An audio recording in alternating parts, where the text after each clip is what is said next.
in 43 3/5 seconds. And now there's room on the inside for Victim of Love. Serengeti Empress is still there. On the outside, here's Bellafina. Serengeti Empress, Bellafina, Victim of Love down at the rail. A 16th to the finish. Serengeti Empress trying to hold on. On the outside, it is Bellafina. Serengeti Empress is going to win the Grade 1 ballerina. And welcome back once again here on Racing Rundown. We have another preview for one of many stakes on a very loaded stakes card here at Churchill Downs on Kentucky Derby weekend. This is one of 3 Grade 1s. We already did the La Troyenne yesterday. This is a preview of the Grade 1 Derby City Distaff, renamed from the Humana Distaff from the previous year. And this race is kind of a bit of a preview for the Breeders' Cup Filly and Mare Sprint. Most of the runners in that race, or at least most of the top runners from that race, you can expect to see a lot of those horses here. Horses like Mischief and Serengeti Empress. So we'll get into all of the horses like we usually do on these previews, talk about all of them, what there is to like and what there is to not like. So the first horse we're going to talk about is Mischief, the defending champion. She won this race last year and has had a lot of success by and large at Churchill Downs in her career. Like the aforementioned Humana Distaff, she was also a winner of the 8 Bell Stakes, the 3-year-old equivalent of this race in 2018. And she was the winner of a black type last November at Churchill Downs. This year, though, a little bit different. She was upset in the winning colors, her first graded start of this year. But, I'm not super nervous about that race. She did come back and run a very good second-place effort behind Guarana. I described that race several times, and we've talked about that.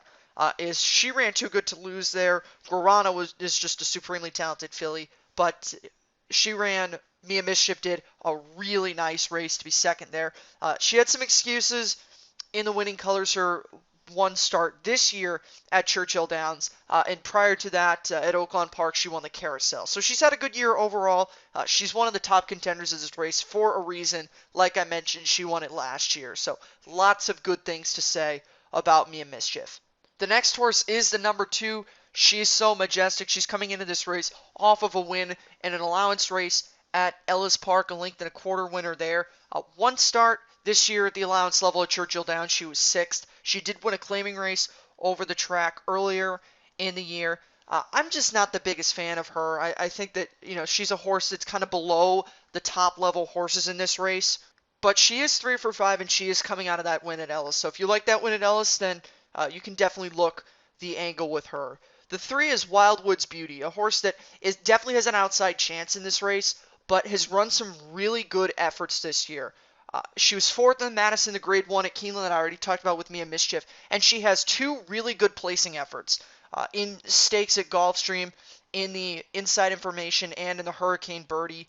Both of those were earlier in the year, and she was 2nd also in a black type, the Musical Romance. So Wildwood's Beauty, while it can definitely be argued that she does her best running in Florida at Gulfstream and Tampa, her first start, which is her last race outside of Florida, really good 4th place effort. I already talked about the top 2 horses in the Madison. And in 3rd in that Madison was Bell's the One, who is a multiple graded stakes winner, including a winner. She won the winning colors over Mischief earlier this year. She also won the Raven Run at Keeneland. So Bell's the One. 3 good horses that she ran behind. She was the other 3rd place horse in that race. Definitely can't disrespect Wildwood's Beauty. I think if you want to, look for an underneath horse and don't necessarily want to look to the Californians, Bellafina or Cece, who are definitely going to take money, then Wildwood's Beauty could be the horse you look for. Like I already mentioned, super consistent and doesn't have the stigma of not being able to run outside of Gulfstream. The 4 is the aforementioned Bell's the One. This is a horse that I was really high on going into the winning colors. I didn't have enough confidence in her to put her on top, but I thought she would run a really good race, and she came through. She won the winning colors, like I mentioned already, over Mischief. Then ran a really good 3rd in the Madison, like I mentioned. Those 2 fillies that she ran behind, those are high caliber sprinters, and a horse like her who's a good graded stakes level horse, but maybe isn't necessarily a Grade 1 level. I don't think she would ever be the type of horse that would beat those kind of fillies, Guarana and Mischief, but definitely can run well underneath. Another thing that I really like about her, she runs her race every time she runs at Churchill Downs. Already mentioned she was the winner of the winning colors. She was second in the 8 bells last year. She was also second in the Dogwood. And if you remember the Dogwood last year, that was the race where Kofefi won by 8 lengths. And Bells the One was 2 1/4 lengths in front of the horse that she beat for third, Free Cover. So it was a good effort underneath Kofefi. Obviously, we know what Kofefi went on to do. And I really like Bells the One in this race. She's run well at Churchill every time she's run here. She does have some iffy efforts in grade ones outside of Churchill, but those are at Belmont and Santa Anita. Right here in Churchill, I do like her third place effort at Keeneland, and like I already mentioned, the really good bodies of work. A win in 2 seconds in stakes races. So really like Bells the One underneath. I'm not going to use her on top, but I really like her underneath, and I think I'm definitely going to get some kind of a good price with her. You know, she's 10-1 on the morning line. She's probably going to be around there. I think the Californians, Mia Mischief and Serengeti Empress, all of those horses are going to attract a lot of money, and I'm really attracted to the price that I'm probably going to get on Bells the One, around 10-1 range. If it's above that, 100% love that. Bells the One doesn't ever run a bad race at Churchill Downs. The next horse we're going to get to is Crazy Sexy Money, a horse who has been running a lot at the claiming level. Did at one point have a 5-race win streak at the claiming level. Is coming out of a 5th place effort at an allowance at Arlington, but she is a winner in allowance company at Churchill Downs this year on the 28th of May, and has been running a lot on that synthetic surface, but she did have that allowance win earlier in the year at Churchill, and then she was third in another allowance at Churchill, and she was beat by Paris Lights, who, as you know, went on to win the Coaching Club American Oaks. So she was beaten by a good horse that day, third. She was well beaten, which kind of negates that a little bit, but I do like Paris Lights a lot, and, with her running third in that race, you can make a case for her. I would definitely say there's horses that you can get a better value that you can trust more than her, because she's definitely going to be the longest shot in this race, and rightfully so. But if you really like Paris Lights and you're willing to, take the 2 good races at Churchill this year, take those really seriously, then you can make a case for her. But I'm going to take a pass on her, at least for myself. Number 6 is Sally's Curlin, a horse who is another one of the example that really likes to run at Churchill Downs. She does have one really poor effort, which is the elephant in the room, if you want to call it that way, for Sally's Curlin going into this race. That is the Fall City last fall at Churchill Downs, no pun intended there. But the one thing that I will say about that race, the reason why I'm kind of throwing that race out, that was at 1 1/8, and I don't think that Sally's Curlin wants to go 1 1/8. She definitely seems more of a horse that wants to go the 7 furlong distance of this race. She did it earlier this year in the Hurricane Birdie when she took that race out, and she ran it. While it was 5th, I have gone over all the horses that beat her. They were quality horses. She would probably be a horse I would use under a lot. I wouldn't peg her for anything better than 3rd. I personally am not going to put her in my top 3, but Sally's Curlin is a horse that I do think has a lot of talent at Churchill Downs. Did have 2 straight wins, including the Grade 3 Chaluki. Like I already mentioned, she also won the Hurricane Birdie. So she does have a lot of upside with her. The 7 is Lady Kate, a horse who's coming out of a win in a stake at Ellis Park, the Groupie Doll Stakes. But earlier this year in the Hurricane Birdie, she was well beaten 5th, and she was beaten 7th in an allowance race at Churchill Downs as well. She is cross-entered in the La Troyenne, and, I'm not going to make a call which race is more likely that she'll run in, but, I think maybe because she won at 7 furlongs last start that she may be better here, but ultimately, even if she does run here, not going to consider her. I think that there are better horses on top of her. Number 8 is Serengeti Empress, the likely favorite of this race. She won the Kentucky Oaks last time at Churchill Downs very impressively. Since then, though, has bounced around from the sprint level to the distance level, and Tom Amoss finally settled on keeping her going the 7 furlong distance, which has seemed like she's wanted to go short ever since she ran her really good effort behind Kofefi in the test last year. She was extremely good in the Ballerina last time at Saratoga. She was 4th, very well beaten in the Fleur-de-Lis earlier this year at Churchill Downs, but she doesn't want to go that distance. She's at the distance that she wants to go. She's coming out of a very impressive Grade 1 win at Saratoga in the Ballerina. I really like her going into this spot. The only 2 times that she's been able to go 7 furlongs in a stake race in her career, good things have happened. She won the Ballerina, as I already mentioned, and then she was second in the test last year. This is a filly who also loves to run at Churchill Downs. She won the Pocahontas as a 2-year-old here. She also, as most know, was last year's Kentucky Oaks winner. So very obvious that this horse loves to run at Churchill Downs. I threw out the Fleur de Lis. I think that she's all set to go for another 7 furlong. Trying a grade 1, probably what's going to be her prep for the Breeders' Cup Filly and Mare Sprint this year. The next horse is the number 9 Bellafina, a really head-scratching horse.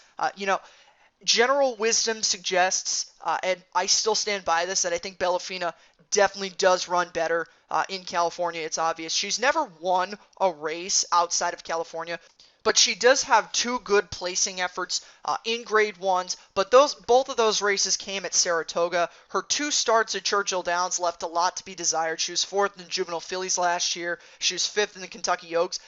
You can make the case that she didn't want to go that far, but with that being said, Simon Callaghan horses are not everyone's favorite to bet when they leave California. In some of her other starts away from Saratoga or California, the Carousel is another one that you can add. She was 4th in that race, well beaten by Mia Mischief. I don't trust her as far as I can throw her in any race outside of California, so I'm going to leave her out of here, but she is one that usually does run a decent race because she is a very classy and very talented filly.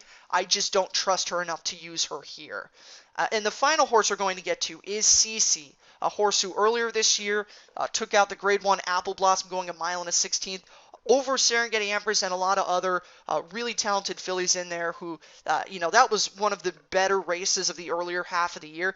Definitely worthy of a Grade 1 tag, and she took that race out very impressively. Has kind of disappointed since then, 3rd in 2 stakes, going a mile and a 16th, both the Santa Maria and the Clement Hirsch. She was a stakes winner earlier this year, going a mile in the Grade 1 Beholder Mile at Santa Anita. She is also a winner of 2 starts, going 6 and 6.5 furlongs. Her debut performance was a win in a maiden going 6 furlongs. First start of this year was an allowance going 6.5. She took out both of those races, the latter, her first start this year in an allowance at Santa Anita. She took out that race by 4 1/4 lengths, and she beat Hanging Star in that race, who did come back to run a good second behind Bellafina in the Desert Stormer Stakes at Santa Anita earlier in the year. So she does have some good efforts going 1 turn. Like I already mentioned, she did have 2 Grade 1 wins, going a mile and a 16th. I think it's interesting to see her cut back to 7 furlongs. She's never gone this distance before, but like I mentioned, she was able to win at 6 and 6.5, so it's definitely not out of her realm of capabilities. And if she could win going a mile and a 16th, she can definitely do that going 7 furlongs, but she's shipping in to Churchill Downs. She has one race outside of California this year, which was one of her Grade 1 wins. I do think that she's very interesting, but I ultimately decided to go against her. I went very local with the top 4 that I'm going to use in this race. So number 1 on top, I'm going to use Serengeti Empress. I really respect her effort at Saratoga in the Ballerina. I think that she loves Churchill Downs. I think this race is tailor-made for her. I'm going to use her on top, and I'm going to deviate from a little bit of the route that I said I was going to go on the podcast with being really big into Mia Mischief and Serengeti Empress. I'm actually going to leave Mia Mischief out of my top 3. I want to get a little bit more value in here, so I'm going to put Bell's the 1 second. I think she'll go off around that 10-1 range, and optimistically, I'm hoping that so the top 4 in this race take more money than her, and she goes off above that 10-1 range. I'm going to put Wildwood's Beauty in for 3rd. I really like her underneath. She's been super consistent this year. Liked that effort in the Madison. And I'm going to go for 4th, Mia Mischief, just because I do really respect the Churchill Downs efforts. Like I mentioned, went really local with this top 4. All horses that have a history of running well, either at Churchill Downs or in the case of Wildwood's Beauty. Her one effort outside of Florida was a good 4th place finish behind 2 horses who are Grade 1 winners, and then Bell's the 1 who's a multiple time graded stakes winner. That was a better than advertised 4th place finish. She's been super consistent this year. I think I'm going to get a good price on her, put her in for 3rd, and then I'm going to go Mia Mischief in for 4th, just because I do like the local C with Churchill Downs. So that's my top 4 in this race. Thank you for stopping by. Check out some of our other previews. We've got Monster Kentucky Derby preview, and previews for some of the other Grade 1s on this Churchill Downs card. Once again, thank you for stopping by. Have a good one, and good luck if you play the races this weekend.